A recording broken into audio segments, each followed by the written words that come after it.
Bienvenidos a su iglesia, el remanente de Cristo, aquí en la ciudad de Clarksville, Tennessee. Estamos muy contentos de estar con ustedes una vez más, un miércoles donde tenemos oración, pero también damos estudios bíblicos a nivel universitario, clases de seminario completamente gratis.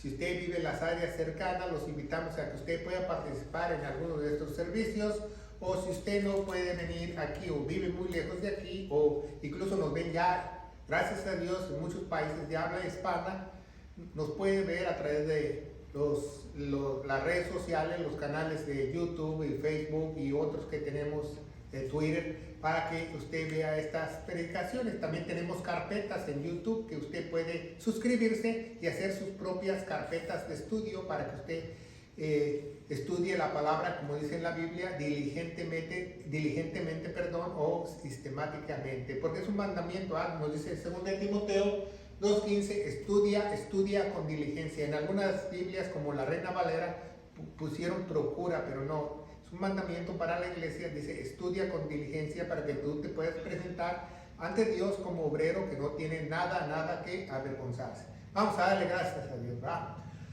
Padre, bendito eres, en el nombre de Jesús. Yo te alabo y te bendigo, te doy gracias por esta tremenda oportunidad, por poder exponer tu palabra de gloria. Dame luz, entendimiento, unge mis labios para que no sean palabras mías y pueda yo enseñar estas materias de seminario a tu sagrada iglesia, en el poderoso nombre de Cristo Jesús y la iglesia gloriosa de Cristo. Dice, amén. Bueno, estamos ya en nuestro tercer programa de hermenéutica. Tenemos una carpeta con materias teológicas.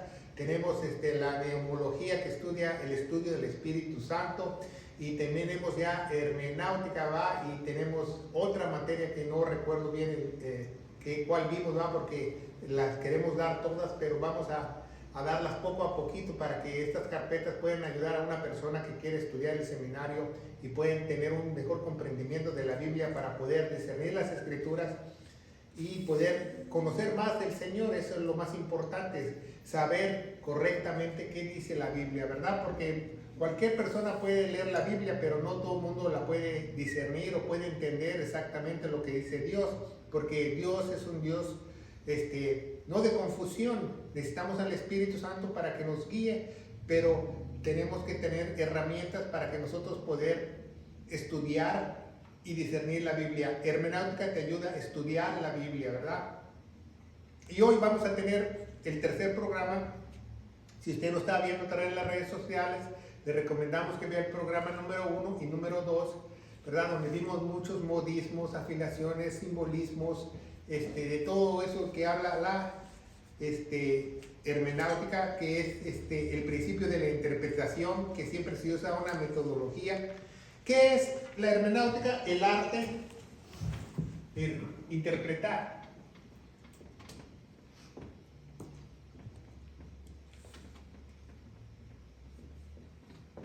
¿Verdad? Viene de hermos, de un dios griego, que se dice, de ahí viene el lenguaje y la escritura, que hermos en griego, en Roma, es Mercurio, el planeta Mercurio que tú conoces. Platón escribió novelas acerca de dioses, ¿verdad? Porque ellos creían en muchos dioses, y entonces hizo la hermenéutica para que las personas que leyeran sus escritos a los dioses podían discernir más correctamente lo que él decía, ¿verdad? Enseñarle esa clase de filosofía. Hoy en día no lo usamos para la filosofía, sino tomaron esa palabra para usarla como herramienta para discernir únicamente las Sagradas Escrituras, ¿verdad? Entonces, vamos a ver que es un arte, ¿verdad? Porque no cualquiera puede interpretar la palabra de Dios correctamente, y hoy vamos a ver un ejemplo donde muchas personas tienen un poquito de problema para interpretar, o tienen problemas para predicar, o tienen problemas para orar y para decir muchas cosas. Y vamos a estar basados en Mateo 18. El ejemplo de refutar dos falsas enseñanzas, ¿verdad? No estamos hablando de doctrina, estamos hablando de un pasaje bíblico leído fuera de contexto, ¿verdad? Para hacer un pretexto. Los dicen, así me lo enseñaron a mí en el primer seminario, ¿verdad? Para hacer un pretexto, fuera de contexto, para hacer un pretexto. Pero realmente es muy necesario la hermenéutica, y lo vamos a ver a través de este ejemplo, porque es un estudio para que tú veas cómo trabaja la hermenéutica en práctica, ¿verdad? Y vamos a ver dos enseñanzas falsas que la gente usa, ¿verdad? Todo lo que atares en la tierra, ¿verdad? Dice, estará atado en la tierra, estará atado en el cielo. ¿Nunca he escuchado eso? Nunca he escuchado que yo te ato, y ahora lo usan mucho para los demonios. Cuando vamos a leer este pasaje no habla nada de demonios. Yo te ato en el nombre de Jesús, Satanás. Una vez yo fui a un congreso de pastores en Texas, muy grande, que había 500, 600 pastores, y pasaron un hermano y dice, vas a orar, y que empieza a orar, y empezó, yo te ato, Satanás, en este momento. Yo me desmayo. Pues Satanás no es omnisciente ni omnipresente. ¿Quién sabe dónde estará Satanás? A lo mejor andaba allá en las playas de Caracas o de Venezuela, ¿verdad? No sabemos dónde anda Satanás. Satanás no puede estar en todos lados. Alguien me preguntó esta mañana, ¿verdad que los satanistas oran a Satanás? Bueno, pues pueden orar todo lo que quieran. Satanás no los escucha porque no es omnisciente. El único que puede escuchar todo es Dios. Y escucha y pone atención solamente a aquellas oraciones de sus hijos, no de todo el mundo, de sus hijos solamente. Por eso esa comunión se restablece cuando somos sellados con el Espíritu Santo. Es uno de los beneficios, un privilegio poder orar, ¿verdad? Porque mucha gente hoy en día te dice, ora, pero nadie te dice en las iglesias si tú calificas para orar o no, ¿verdad? Si tú no calificas para orar, nada más estás ahí tirando palabras al aire, porque nadie te va a hacer caso. Entonces, debes de tener el Espíritu Santo para tener una comunión. Cuando tú tengas el Espíritu Santo, alguien me dijo también un día, me preguntó, pastor, ¿qué tan difícil es orar sin cesar? Le digo, pues para un hijo de Dios no es nada difícil. ¿Cómo? No, porque cuando tú eres un hijo de Dios, cualquier palabra que salga de tus labios la está escuchando Dios. Porque hay comunión. Cualquier cosa que digas, te está escuchando Dios. Y más si te diriges a Él, claro, está, ¿verdad? Entonces, si nosotros, Pablo cuando nos dice orar sin cesar, nos quiere dar a entender que todo lo que nosotros abrimos la boca, Dios lo está escuchando.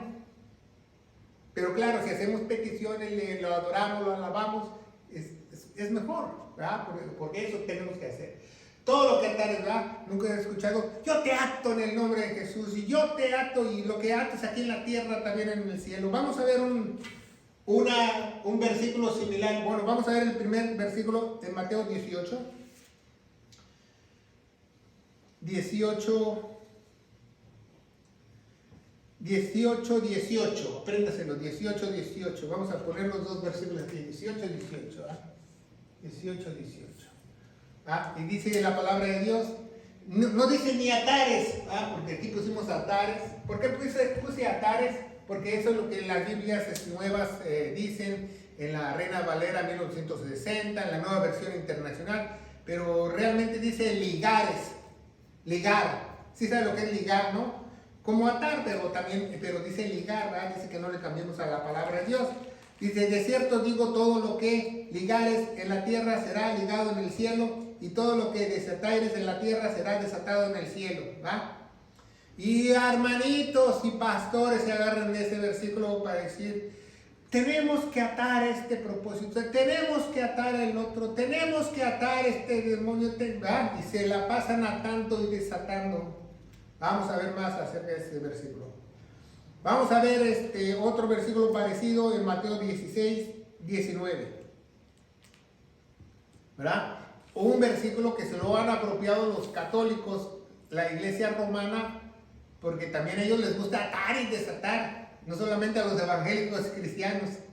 ¿Se fijan? Y dice la palabra de Dios en 16:19, Mateo 16:19, dice, y a ti daré las llaves del reino del cielo. ¿Cuál es el reino del cielo? El milenio. Y todo lo que ligares en la tierra será ligado en el cielo, y todo lo que desatares en la tierra será desatado en el cielo. Y todos dicen, no, pues los sacerdotes tenemos autoridad, atar y desatar y confesar y dar la absolución de pecados porque podemos atar y desatar porque la Biblia lo dice. Se diga que hay error hermenéutico, error de interpretación muy malo. Bueno, vamos a leer un poco más de este versículo, ¿va? Vamos a leer desde el 14, no, desde el 15, lo vamos a leer varias veces para entenderlo correctamente, desde el 15 al 20, ¿verdad? Que estamos leyendo.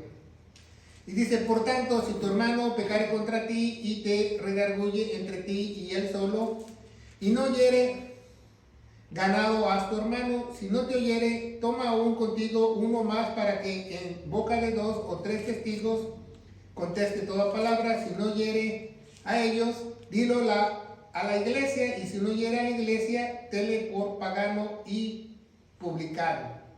De cierto, os digo que todo lo que ligares en la tierra será ligado en el cielo, y todo lo que desatares en la tierra será desatado en el cielo. Hasta ahí. Bueno, pregunta.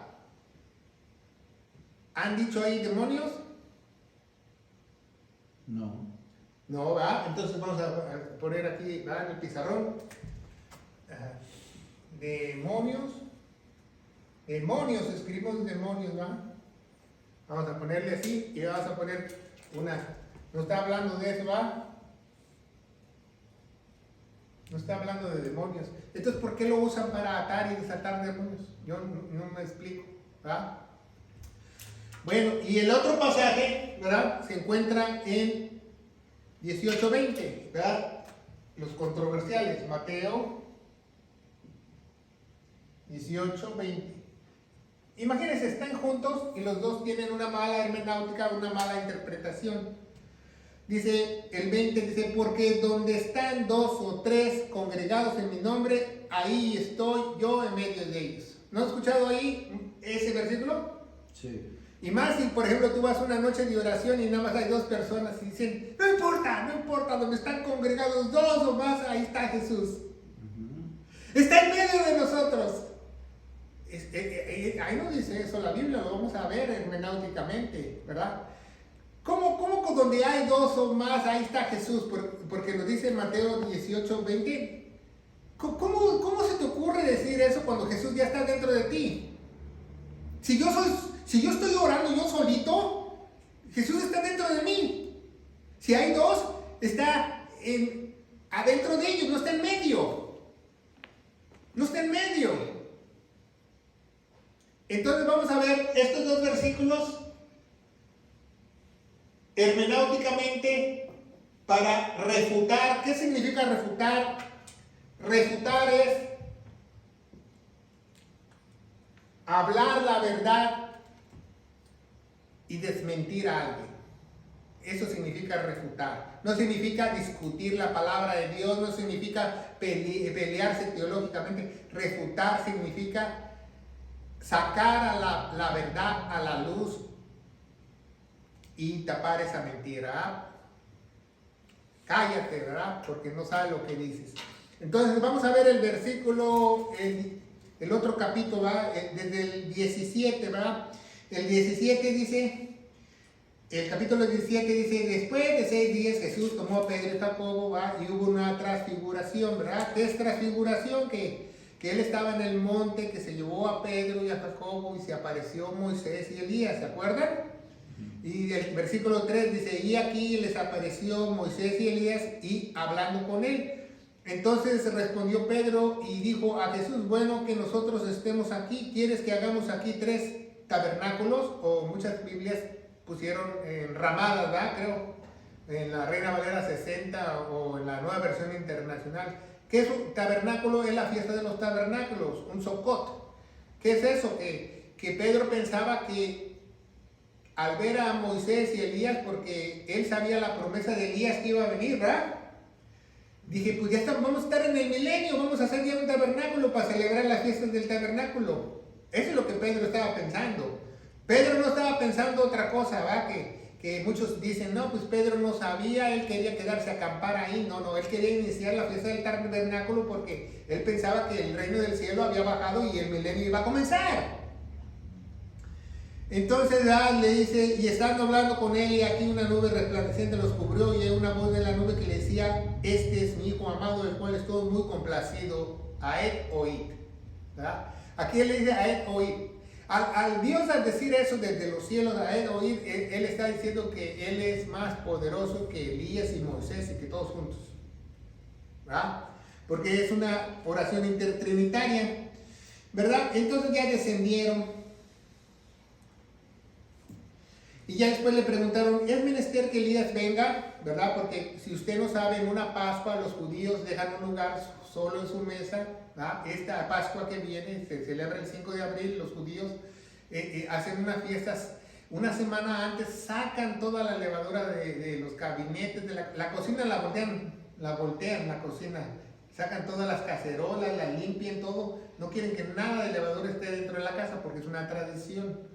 ¿Verdad? Y dejan un lugar para Elías, ¿verdad? Le sirven su comida tradicional, ¿verdad? Su hueso y sus cosas no muy ricas, ¿verdad? Pues usted piensa que la Pascua es una cosa muy rica, ¿no? Son hierbas amargas y pan sin levadura, ¿verdad? Pero dejan un lugar para que se siente en la mesa, o muchos judíos dejan una silla fuera de la casa para que venga Elías y se siente, porque saben que va a venir, ¿verdad? Y va a venir, ¿verdad? Cuando vengan los dos testigos, uno de los dos testigos, ¿quién es? Elías, va a venir, o sea, Dios prometió que Elías iba a regresar y va a regresar, no es hombre para que mienta, ni hijo de hombre para que se arrepienta, ¿verdad? Y después los discípulos en versículos 10, 17, 10 le preguntaron diciendo, ¿por qué pues me dicen que los escribas es menester que Elías venga primero? Y respondió Jesús y les dijo, a verdad Elías vendrá primero y restituirá todas las cosas. Os digo que Elías ya vino y no le conocieron. ¿Por qué? Habla en un hebraísmo de lo absoluto a lo relativo Jesús, porque ya estudiamos eso en el estudio 2 de hermenéutica. ¿Por qué? Porque a igual manera están viendo a Dios y lo van a rechazar, como rechazaron a Elías, ¿sí me entienden? Entonces, 13, los discípulos entonces se entendieron que se les había hablado de Juan el Bautista. Cuando ellos fueron venidos a la multitud, vino cierto hombre hincándose de rodillas diciendo, Señor, ten misericordia de mí, ¿verdad? Y después era un hijo de un lunático y todo eso, y vemos que acaba ahí. Entonces le trajeron sus discípulos uno que no pudieron sanar. 17, y respondió Jesús y dijo, oh generación incrédula, perversa, ¿hasta cuándo estaré con vosotros? ¿Hasta cuándo sufriré? Tráemelo acá. Y reprendiendo Jesús al demonio, salió de él, y el muchacho fue sano desde aquella hora. Entonces vinieron los discípulos a Jesús aparte y le dijeron, ¿por qué nosotros no pudimos echarle fuera a ese demonio? Porque anteriormente, cuando los había mandado de dos en dos, ¿se acuerda que él les dio potestad para sacar demonios? Pero esos demonios no lo pudieron sacar. Entonces ellos se preguntaban, ¿por qué no podemos sacarlo? ¿Verdad? Entonces dice, y Jesús les dijo, pues vuestra incredulidad. ¿Por qué? Porque dudaron en hacerlo. Bueno, y dice, porque de cierto os digo que si tuvieses fe como un grano de mostaza y dijeras este monte, pásate de aquí a acá, pasará. Jesús, en otras palabras, le está hablando que ellos tenían que morir, como la semilla muere. No está hablando que la fe tiene que ser de ese tamaño, no. Está hablando, ¿qué pasa con la semilla cuando muere? Y la pones en la tierra, vuelve a nacer, ¿verdad? Ellos tenían que volver a nacer, tenían que tener el Espíritu Santo para volver a nacer. Ya tenemos una predicación de esa, ¿verdad? Entonces dice, y le dirías un monte, pásate de aquí a allá y nada será imposible. Pero el 21 dice algo muy interesante, dice, mas este género no sale sino con oración y ayuno. Mas este género no sale con oración y ayuno. Ahí Jesús usa un modismo hebraico, ¿verdad? Un modismo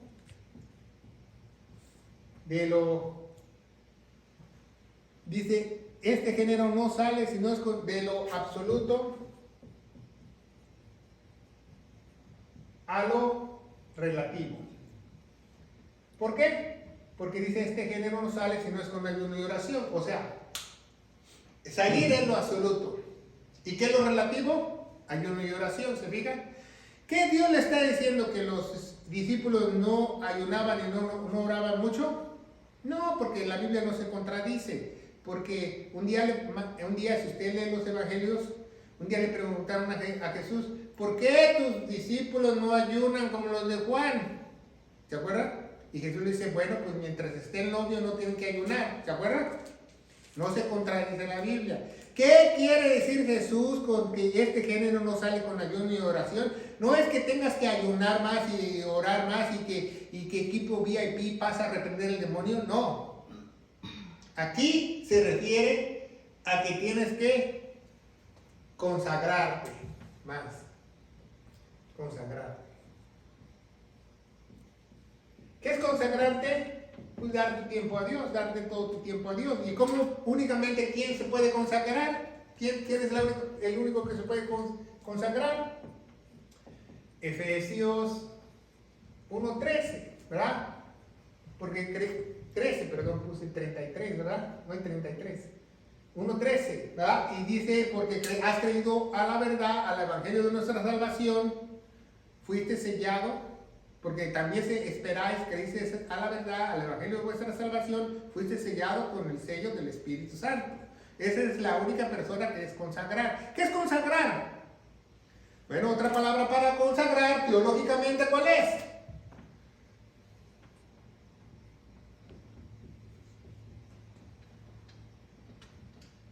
¿Qué es? Santificado. En otras palabras, ¿qué le está diciendo Jesús en ese versículo que dice, este género no sale sin ayuda y oración? Todavía no están santificados, todavía no les soplo el Espíritu Santo. Es lo que le está diciendo Jesús. ¿Por qué primero les dio potestad para hacerlo y después no tienen esa potestad de ellos? Porque ellos tenían que ver la necesidad que Jesús tenía que morir y resucitar para que ellos tuvieran vida. Porque si ellos pudieran haber sido sacados del demonio, entonces, ¿qué importa si se muere o no el maestro? Seguimos teniendo poder para sacar demonios. ¿Sí me entienden? Entonces tenía que demostrarle que tenían esa necesidad de él, que él se iba a sacrificar en la cruz. Porque vemos más adelante que en el versículo... En el capítulo 16 nos habla de que va a morir, el capítulo 17 que va a morir, el capítulo 18 que va a morir. O sea, se lo repitió muchas veces. Por eso cuando los ángeles están afuera de la tumba, ¿se acuerda? Los ángeles están y las mujeres van con sus, para ungirlo y con sus trapitos y todo eso para limpiar el cuerpo de Jesús, porque no tuvieron tiempo para enterrarlo. Dos ángeles ya estaban ahí esperándolas y les dice, ¿a quién buscáis entre los muertos? Porque el que buscáis está vivo, ¿verdad? ¿A quién buscáis? Si se acuerda de eso, ¿va? Seguimos adelante, Dice, y estando ellos en Galilea, les dijo Jesús, el Hijo del Hombre será entregado en manos de los hombres. Una vez más, le repite, el Hijo del Hombre será, ¿qué? Entregado. Le matarán, al tercer día será resucitado. Y se estremecieron de gran manera. Y cuando fueron venidos a Capernaum, vinieron a Pedro, los que recibían los 2 dracmas, y dijeron, ¿qué son los dracmas? El dracma es la moneda del templo, la oficial. Por eso cuando él fue a tirar las patadas en las mesas, porque le estaban vendiendo talento adentro de la iglesia y tenían un negocio, tú no puedes vender nada en la iglesia. Es contra la ley de Dios, porque esta será llamada casa de oración. No dice, esta será llamada grocery store. No dice así, no, esta será llamada tienda de quesadillas. No, esta será llamada tienda para vender arepas, pro templo. No dice eso la Biblia. Entonces, los dracmas, los cambistas, ellos daban el dinero y los cambistas les daban lo que ellos querían para dar esas, porque cada persona en Jerusalén mayor de 20 años, según la ley judía, tiene que dar por lo menos 2 dracmas de impuestos al año en una de las 3 fiestas que ellos suben, ¿verdad? ¿Y qué es un dracma? Un dracma equivale como a 4 denarios, o sea, 4 días de trabajo, 4 días laborales. Entonces vemos que es el dracma. ¿Y qué es lo mismo? Había otra moneda en esa época que era igual que el dracma. Se llamaba ya se me olvidó, estatero. El estatero es una moneda griega, porque el denario romano, el estatero es griego y el dracma es del templo, ¿sí? ¿Sí entendieron? Entonces eso vemos, Y dice, cuando entró a la casa, Jesús le vino y le dice, ¿qué te parece, Simón? Los reyes de la tierra, ¿quién reciben tributos o censo? Y de los hijos de los extraños. Y Pedro le dice a los dos extraños, dice Jesús, luego liberemos de los hijos más, porque escandalicemos, no, para que no nos escandalicemos, dice, ve al mar y echa el anzuelo, y el primer pez que vieres, tómale y ábrele su boca y hallarás un estatero. Ya ves, ahí está la palabra de estatero. ¿Qué? Un estatero equivale a ¿qué? Como a 4 dracmas, ¿verdad? Porque era una moneda griega. Entonces, al dársela a Pedro, los 4 dracmas ya podía pagar por Pedro y él, ¿verdad? Entonces fue y recogió, sacó ese pez y sacó la moneda, ¿verdad? Y dice el capítulo 18, ya vamos a empezar a discernir todo lo que atares en la tierra y donde hay 2 o 3 congregados en mi nombre, ¿verdad? Hermenáuticamente. Y dice, en aquel tiempo vinieron los discípulos de Jesús diciendo, ¿quién es mayor en el reino del cielo? ¿Ok? En ese entonces, cuando ya Jesús ya iba a la mitad de su ministerio, posiblemente cuando ya tenía 2 años en su ministerio, 2 años y medio aproximadamente, ellos empezaron a saber que Él era el Mesías prometido, que Él era el gobernador, que Él iba a ser el Rey de Reyes, Él iba a ser el que gobernara. El Mesías prometido para los judíos iba a ¿qué? Gobernar. Entonces, los discípulos querían un hueso, querían una posición, ¿verdad? Más la mamá de 2 de los discípulos, ¿verdad? La mamá de Juan y de Jacobo, los hijos del trueno. Y dice, en aquel tiempo vinieron los discípulos a Jesús diciendo, ¿quién es mayor en el reino del cielo? Y llamando a Jesús, y un niño le puso en medio de ellos. Y dijo, de cierto digo que no os conmovéis y si hicieres como niños, o si hicieres como niños, ¿verdad? Esa es otra cita que usan hermenáuticamente mal, ¿verdad? Porque hay un evento para niños y es el primer versículo que sacan. Jesús se puso a los niños en su lap, en sus piernas, o lo abrazaron a él, estaban con él, y los discípulos que como quisieron impedirlo, dijo, no se los impidas, porque el reino de los cielos, dice, es como si os hicieres como niños, si os convirtieres o hicieres como niños. En muchas Biblias, en la Reina Valera pusieron, si volvieres o si hicieres como niños, pero es convirtieres. Jesús está hablando de una conversión, y la única conversión es a través del Espíritu Santo. ¿Y por qué cuando tú te conviertes eres como un niño? Porque vas a volver a nacer espiritualmente. Entonces, la santificación es un proceso que te va a quitar tu manera de ser, tu manera de pensar, todos tus trapitos al sol los va a sacar, va a limpiarte, va a haber una santificación. ¿Qué produce la santificación? El Espíritu Santo. A mí me da mucha tristeza. Ayer o antier estaba yo viendo en YouTube y me llamó la atención a un compañero que estudió uno de mis seminarios conmigo, y lo vi que estaba en vivo en Facebook, y habló como 10 minutos, no dijo nada, pero estaba hablando que gracias por la oportunidad, hermanos, que esto, que el pastor fulano de tal, que fulano de tal no vino, y qué bueno que no vino, así no, pues se la pasó. Y le pregunté yo al pastor de qué quería que yo predicara, y me dije que iba a predicar del fruto del Espíritu que está en Gálatas 22 en adelante. Y dice, y empezó su predicación, y esto es lo que Dios espera de nosotros. Y yo me quedé, ¿qué? Si el fruto es el Espíritu, ¿cómo que eso Dios espera de nosotros? O sea, espera que yo tenga amor, paz, benevolencia. No, eso se llama religiosidad. El que produce el fruto de mí es el Espíritu, no yo. Yo no tengo que esforzarme ni nada. Yo, si quiero o no quiero, que Dios se revela a través de mí y lo hace. Porque es el poder de Dios, es el fruto de Él, ¿verdad? Yo puedo tener otras virtudes como persona, como ser paciente, ser más amable, ser más acepto a las cosas de Dios, tener más atención a estas, pero el fruto del Espíritu le corresponde al Espíritu. Entonces yo me quedé, ¿what? ¿Verdad? Bueno, es una iglesia bautista, así piensan, quizás así piensan todos los bautistas, no los puedo yo juzgar, pero está mal porque el fruto es del Espíritu, no es tuyo. Así me dijo una señora hace muchos años, dice, ay pastor, es que yo estoy trabajando en mi mansedumbre y mi benignidad. Ya me quedé, ¿cómo que trabajando? Sí, porque es fruto del Espíritu. Digo, bueno, ella dijo frutos, ¿va? Frutos del Espíritu, me dijo, porque ahí dice nada más frutos sin ese. Y yo me quedé, digo, ¿cómo está eso si Dios se muda con todas sus maletas? Si Dios se mete dentro de ti, se mete con las 9 características del fruto del Espíritu, se meten dentro de ti. Nada que estoy trabajando en la paz, que estoy trabajando en la mansedumbre, que estoy trabajando en el amor, que no puedo perdonar. Esas son chucherías, eso es una religiosidad. ¿Se fijan? Y dice la palabra de Dios, ¿verdad? ¿En qué cita nos quedamos, verdad?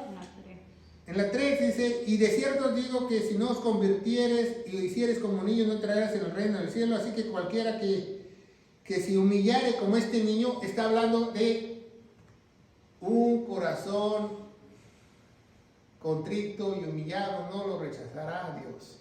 De eso está hablando. ¿Se fija cómo podemos discernir a través de la hermenéutica? Porque la Biblia no se interpreta literalmente, sino analógicamente. ¿Qué es analógicamente? Todo el pensamiento de Dios. Entonces, eso lo dice en otra parte de la Biblia, ¿verdad? Y dice, y cualquiera que recibe un niño en mi nombre, me recibe a mí. Y cualquiera que escandalice a alguno de estos pequeñitos que creen en mí, sería mejor que se fuera colgada al cuello una piedra de molino de asno y fuese anegado en lo profundo del mar, ¿verdad? Porque cualquiera que se mete con algún hijo de Dios, yo no le deseo nada, yo no le digo, Dios, te la vas a ver con Dios. El mismo Dios se encarga. ¿Por qué? Porque nadie puede ir contra el propósito de Dios.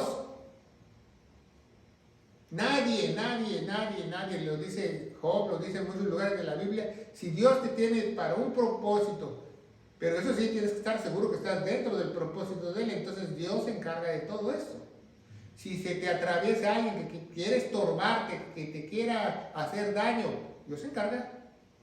Es más, si tú estás casado, escúchelo muy bien, y tu esposa o tu esposo te hace la vida de cuadritos y Dios tiene un propósito específico para ti, como hombre o como mujer, de acuerdo a su orden, porque Él no se equivoca, entonces quita al esposo o quita a la esposa, o te quita a los hijos. Pero el propósito de Dios se va a hacer. Pregúntale a Job, si no se quedó sin familia y sin hijos y todo. Cuando Dios mueve las fichas en el tablero de ajedrez, agárrate, porque ¿qué dice el 7? ¡Ay! ¡Ay! Cuando dice ay es chicotazo. Dice, ¡ay! Del mundo, porque escandalizados es porque es menester que vengan los escándalos, y hay de aquel hombre por el cual viene el escándalo. ¿Va? Muchas Biblias pusieron el tropiezo. Por tanto, si tu mano o tu pie te escandaliza, córtatelos y échalos de ti. Mejor entrar cojo o manco en la vida que teniendo 2 manos y 2 pies de ser echado al fuego eterno. ¿Verdad? Está hablando otra vez en un modismo absoluto a lo relativo. ¿Se fijan?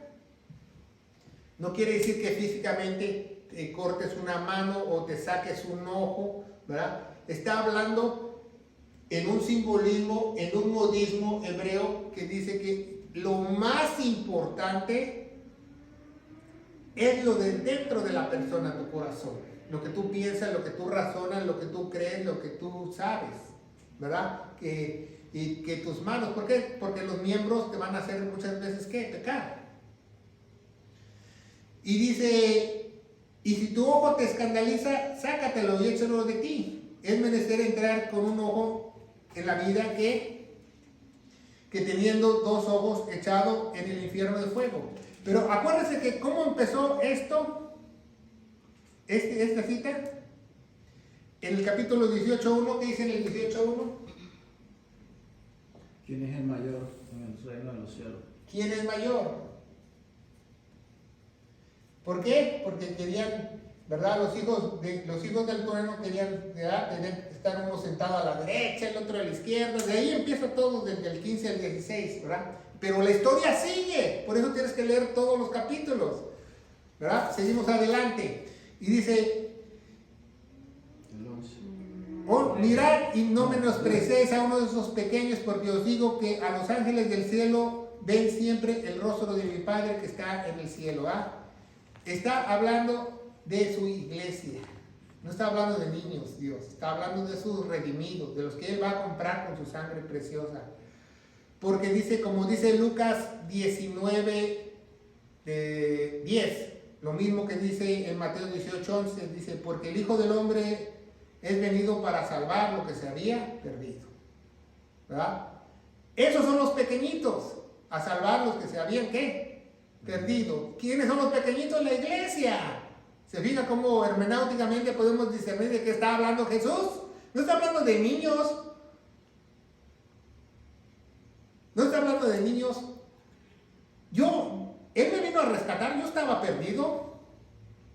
Cuando vino Dios y Él me llamó, cuando Dios te llama no puedes resistir a su llamado. ¿Por qué? Porque Él es el que inyecta esa fe para que tú seas salvo. La fe viene por el oír y el oír la palabra de Dios. Entonces, Él es el plan de Él, ¿verdad? Nadie puede ir contra la voluntad de Él, porque el Hijo del Hombre es venido para salvar a lo que se había perdido. Lo dice en Lucas 19:10. Es una de las citas que a mí más me gustan, porque pues yo estaba perdido y él me vino a salvar, porque yo estaba destinado al fuego eterno, había una enemistad con Dios, lo entendí. 12. ¿Qué os parece que si algún hombre de 100 ovejas descarriase una de ellas, no iría a los montes y dejar las 99 a buscar a las que se había descarriado? ¿Verdad? Está hablando de las 99 ovejas, ¿verdad? Que hay prédicas, que hay canciones, pero está hablando de la misma iglesia, de las personas que no son redimidas, que hay que buscar a aquel que no ha escuchado el evangelio, aquel que no se le ha predicado el evangelio, aquel que se le puede seguir dando oportunidades. Dios quiera que lo acepte, ¿verdad? Porque el evangelio es una arma de dos filos, dice en Hebreos 4:12, porque la palabra es viva y eficaz y más cortante que dos filos, ¿verdad? ¿Por qué es más cortante que dos filos? Dice en Hebreos 4:12, porque el evangelio puede ser para salvación,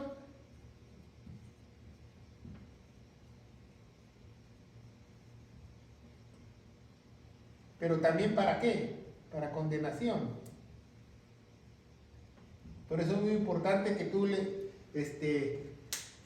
ores por esa persona, que tenga misericordia, Dios, ¿va? Vamos a seguir adelante. Entonces vamos a irnos a la cita que quiere más quotes en internet. Juan 3:16.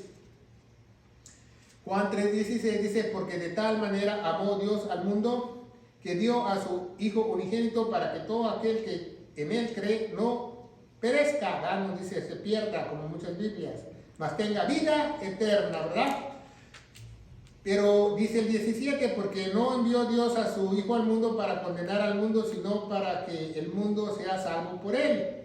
Pero el 18, muchos no leen el 18, dice, en el que en Él cree no es condenado, mas el que no cree ya es condenado, porque no ha creído en el nombre del unigénito Hijo de Dios, el evangelio que él estaba proclamando, ¿verdad? Pero dice, de tal manera Dios amó, ¿verdad? De tal manera Dios amó. Vamos a hacer una cruz, ¿verdad?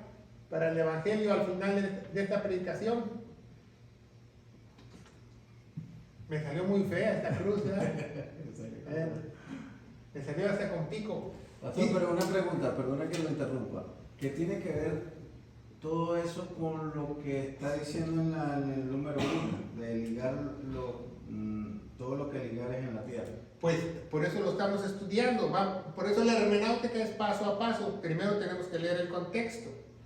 Y dice, de tal manera Dios amó al mundo, con acento en la O. ¿Qué quiere decir eso? Que en el tiempo pasado, cuando murió en la cruz, nos amó, no que Dios te ama hoy. De tal manera Dios amó al mundo, ¿va?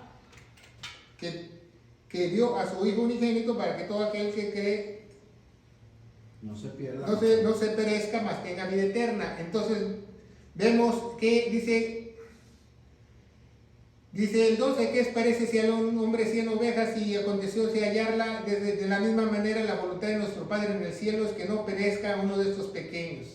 No quiero que perezca unos pequeños. Jesús tenía a los niños como ejemplo, ¿va?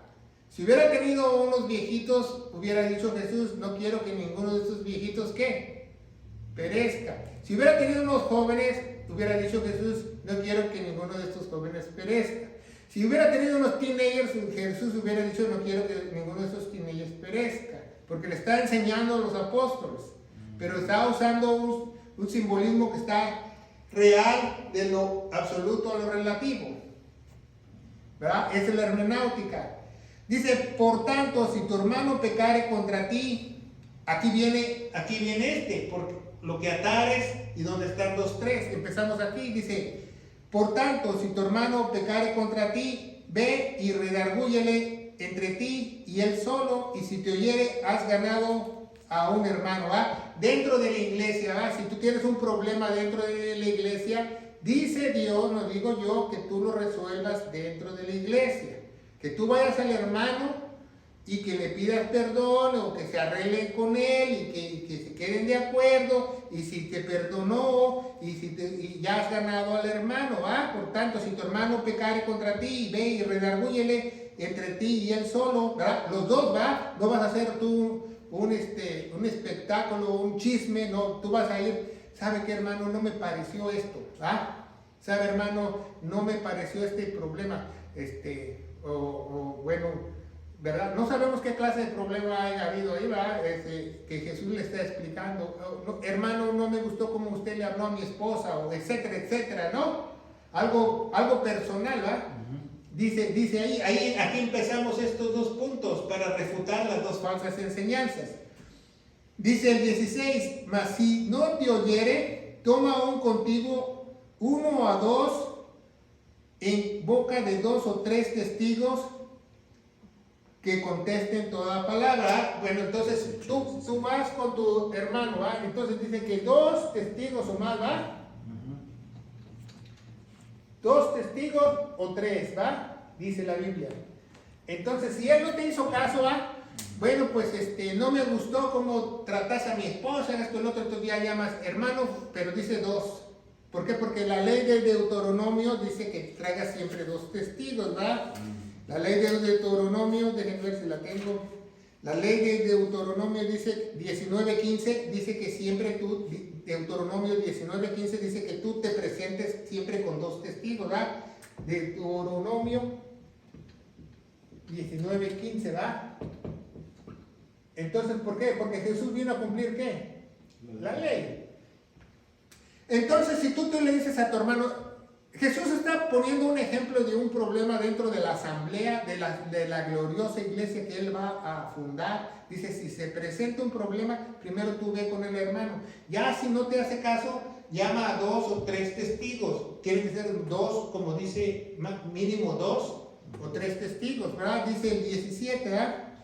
Mas si no oyere, no, 16, mas si no te oyere, toma aún contigo 2 o 3 para que en boca de 2 o 3 testigos conteste toda palabra, y si no te oyere a ellos, dilo a la iglesia, ¿verdad? Pero muchos pastores aquí agarran este versículo mal, ¿verdad? Porque no saben hermenéutica tampoco. Díselo a la iglesia, entonces se lo tienes que decir al pastor. No, eso no dice la iglesia. ¿Quién es la iglesia? Todo el cuerpo de Cristo. Si son 10, 10, si son 20, 20, si son 30, 30, si son 40, 40, si son 100, 100. Pero si es una iglesia de 2000. Pues bueno, si es una iglesia de 2000, yo dudo que es de Dios. Porque Él siempre dice que Él va a hacer pequeñas congregaciones. Yo pienso que puede ser los ancianos. No, dice la iglesia, o sea, la iglesia, las personas que te conocen. Quizás estés en una iglesia, como dice el hermano, puso un caso extremo, ¿va? De 2000, entonces en el área donde tú te sientes que hay 30 o 40. No dice que tú vayas al pastor, que vayas al diácono, o sea, que vayas al cuerpo de Cristo. Dice, si no, o a los que conocen a la persona que me ofendió. Sí, porque la mayoría de esas iglesias, mega iglesias, se sientan casi todos en los mismos lugares siempre.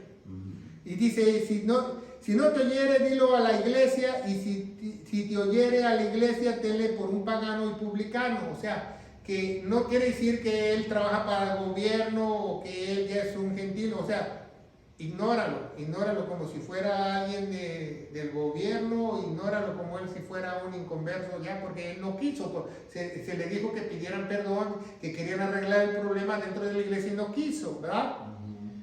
Y luego aquí viene el 18, ¿verdad? Ponga mucha atención para que usted estudie hermenéutica y usted aprenda. Dice, y de cierto os digo que todo lo que ligares en la tierra será ligado en el cielo, y todo lo que desatares en la tierra será desatado en el cielo. ¿A quién le está hablando Jesús? ¿De quién está hablando Jesús? ¿De estos? De los que tienen el problema, del que... No, de los testigos. ¿Se fija?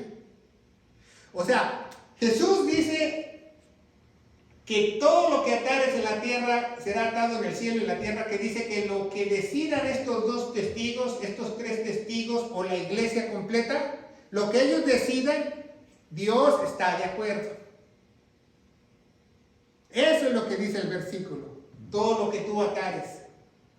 Que si ellos toman una decisión que se quede la iglesia, Dios está de acuerdo. Si ellos como cuerpo de Cristo dicen que se vaya a otra iglesia, ya no lo queremos aquí, o vete a sentar allá del otro lado de los 2000, como dice el hermano, entonces Dios está de acuerdo. Todo lo que ligares o todo lo que atares en la tierra le está hablando a los testigos.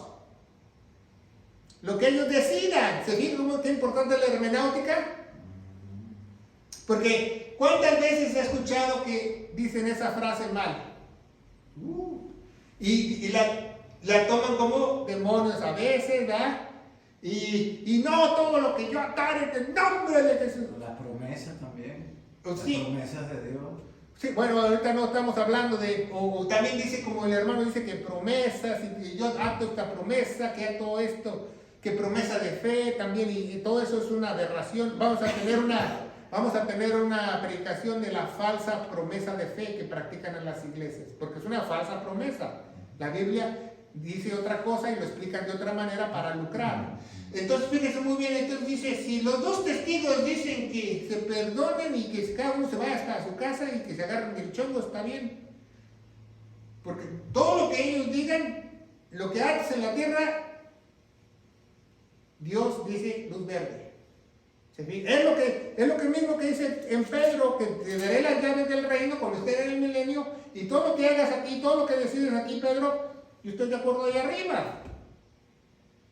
Entonces le está hablando, fíjese muy bien, a los testigos. Entonces, por eso es muy importante la hermenéutica, porque si no hubiéramos leído todo el concepto de que ellos estaban peleándose quién va a estar a la derecha, quién van a estar a la izquierda, quién es mayor en el reino de los cielos, pues estos niños son mayor, entonces no entendiéramos que está hablando de los testigos.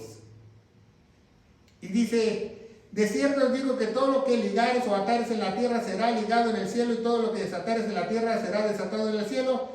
Y otra vez os digo, si dos de vosotros convenieren sobre algo en la tierra, tocando cualquier cosa que pidieran, le será hecho por el Padre que está en el cielo. Otra vez le está hablando ¿a quién? A los testigos. No todo lo que tú quieras. No que cuando hay dos y pedimos dos, a ver comadre, véngame, vamos a orar por esto, porque somos dos. ¿Ah?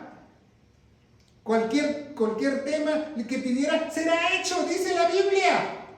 No está hablando de eso, está hablando Dios de un problema que se puede surgir en una iglesia, los testigos.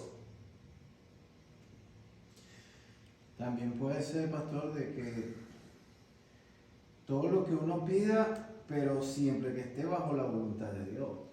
Bueno, lo que pidan en la resolución del problema, no están hablando de oración. No están hablando de oración el tema.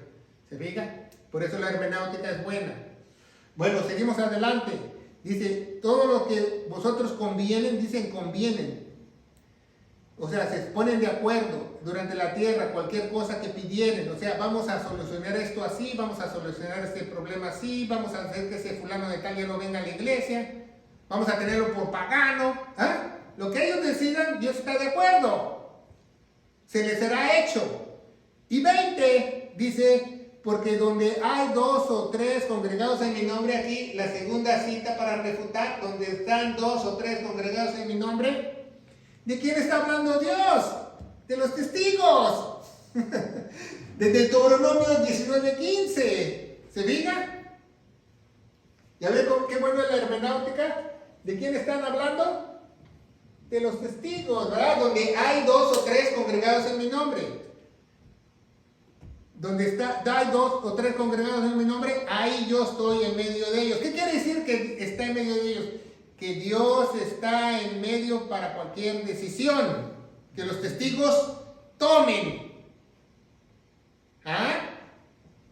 ¿Qué le parece la hermenéutica? Entonces usted ve cómo la gente, no, especialmente los evangelios sinópticos, si no tienes hermenéutica, por eso nosotros empezamos a dar estudios con las cartas apostólicas, porque no tiene muchos modismos y muchas cosas así, porque son difíciles de discernir si no entienden la hermenéutica.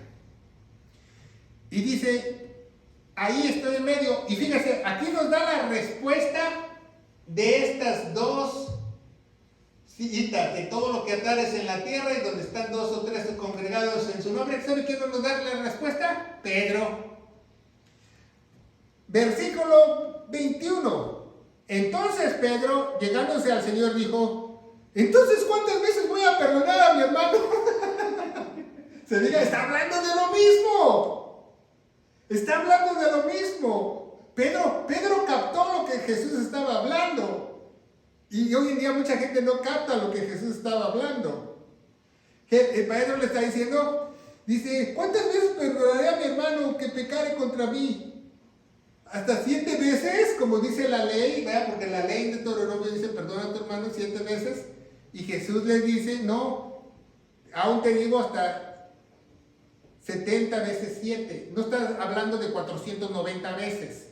No, está hablando de que tú lo tienes que perdonar siempre, porque cuando tú tienes al Espíritu Santo, el primer don que te da el Espíritu Santo es del arrepentimiento. Y tú puedes perdonar muy fácilmente a las personas, porque Él te perdonó en la cruz. Porque muchas personas dicen, yo he visto cristianos que dicen que no han perdonado a su mamá, que no han perdonado a su papá. Le digo, válgame Dios, entonces de cristiano no tienen ni los zapatos, porque es el primer don del Espíritu Santo, que tú puedas perdonar a otros. Por eso Jesús dice, si tú no perdonas a tu hermano, mi Padre que está en los cielos no te va a ¿qué?